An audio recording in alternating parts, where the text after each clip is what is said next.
Hey guys, welcome back. So, as some of you may know, I'm a big fan of compact cameras. I already own the Fuji X100V and the small Sony RX100 Mark V. And I thought I'd give myself an early Christmas present, and I bought the Leica Q2 used for an awesome price. And I used it on a couple of occasions the last weeks and months. And now I want to share my pros and cons of this camera in this little video. So let's get right into it. So one of the main reasons I got this camera is this beautiful design. Leica did a very awesome job to put such a well-crafted design into this beautiful magnesium alloy body. The camera has water and dust resistancy with IP52, and when I work with this camera I get a similar feeling when I work with my Fujis. It just brings so much joy to me when I work with beautiful devices. Work is just so much more fun. The grip on the camera is pretty sturdy, you can hold it very well. The button design is also very intuitive, it's very sleek and minimalistic like the whole camera. I really dig that. One thing I have to mention is that the body can get really cold. We have winter right now in Austria, and working for longer periods outside makes it very hard on the hands because you get so cold very fast. I would recommend having gloves with you when you work in very cold conditions with this camera. But besides from that, it's just very well, beautifully crafted camera with an intuitive system and just a superb design which you would expect from any Leica. So let's move on to the lens. Right here we have a 28mm lens with f1.7. and it's a fixed lens, so you can't change it.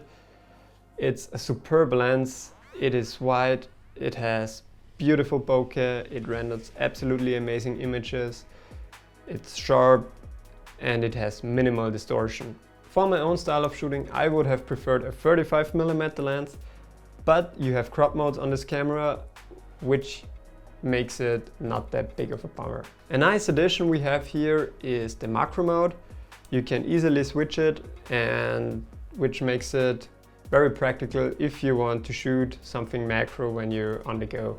Also, what I really love is the aperture ring right here. The only thing that annoys me right here is that the ring could be a little bit thicker. So sometimes when I have gloves on in winter, it's very hard to catch it because the aperture ring right here is like very narrow, kind of. So let's move on to the image quality. The image quality you get out of this camera is great. I mostly shoot just RAWs. Those are DNG files. They are huge, they're about 80 megabytes per photo. So if you have a slow SD card, it takes really a while to write them onto the card. So consider a fast SD card if you're getting this camera. You totally get good looking pictures out of it with an awesome dynamic range. Consider it's already, I think, a 3-year-old camera, so the newer sensors, I guess, will have a better dynamic range than this camera's, but it's still amazing what you can achieve with it. The ISO gets as low as 50, and you can shoot up to ISO 800, 1600 with almost no loss in detail.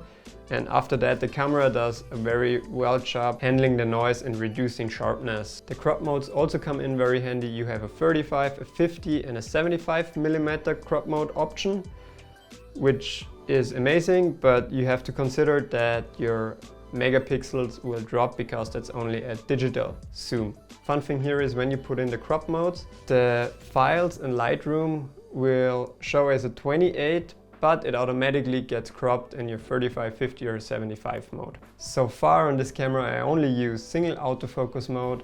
This works very well for me. It's snappy, it's fast, it's reliable, and sometimes I use face detections for portraits.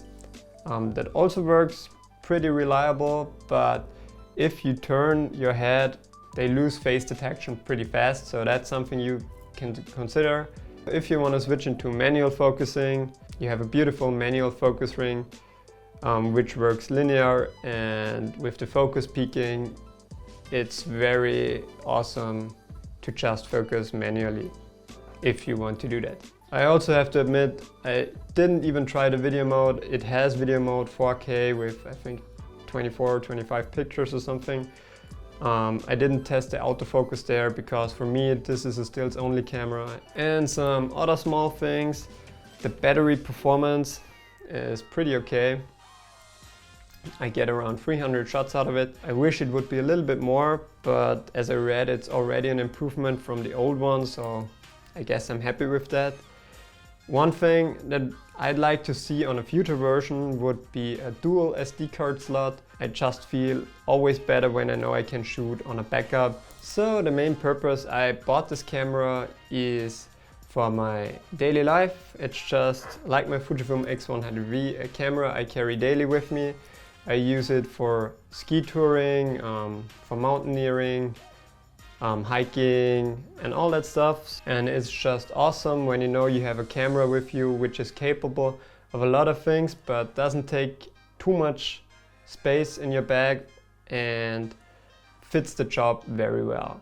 After all, it's a great camera for its purpose as a street style compact camera. The combination of an awesome lens and a stellar sensor just produces awesome images. I have to admit the autofocus isn't up to newer cameras, but it still works totally reliable and fine. The Q2 is beautifully built, fits nicely in the hand, looks sensational and takes good photos. It's an all-in-one package to start with the Leica system. The price is very high, especially when you get a new one, and it's hard to justify, but sometimes it's hard to put a price on joy, am I right? So if you have any questions, leave a comment in the comment section below or send me a message on Instagram @Perkles. And thanks for watching.